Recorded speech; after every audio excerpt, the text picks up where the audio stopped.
Dark roads and distracted drivers make for a dangerous, even deadly combination on Tucson roadways. Pedestrians struck on what seems like a regular basis.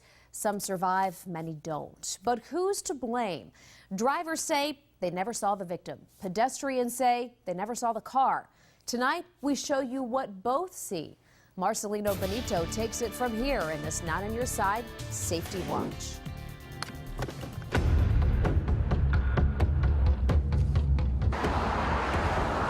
It's a modern-day battlefield.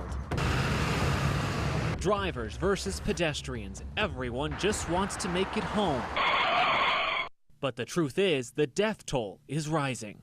We have had a lot of people struck recently, let alone a lot over the last several years. 25 killed or seriously hurt in 2011. Arizona comes in as the third worst state when it comes to pedestrians killed. History's proven it can happen to anyone. What is it like for you guys anytime you see something like this that could be avoided?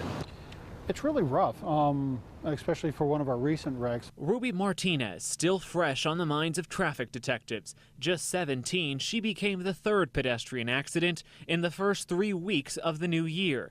She died walking down a dark road. The girl was young, and so it's really hard to see a young person die when they have so much life in front of them. But deputies say these accidents can be prevented. First, deputies say keep your rearview mirror clear of clutter.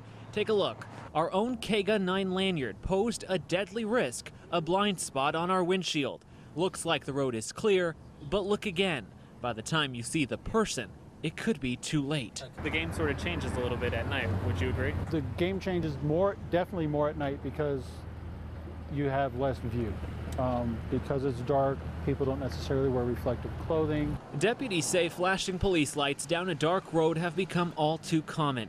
1 in 3 pedestrian deaths happen at night. So we wanted to see what drivers see when they're driving down a dark road. Does what the pedestrian wear make a real difference? The answer is yes, and the proof is startling. Just watch. By the time the car gets close enough to spot a pedestrian dressed in black, there's little reaction time to hit the brakes and avoid a collision. You're going to assume that they see you because you see your shadow, but that doesn't mean that the driver sees you. Never walk with your back to traffic, say deputies, and always wear light-colored clothing. Just look at the difference it makes. This time, we spot the pedestrian from several feet away, and when he puts on reflective gear, our cameras see him even more easily. You can make up your mind, you can plan, you can move.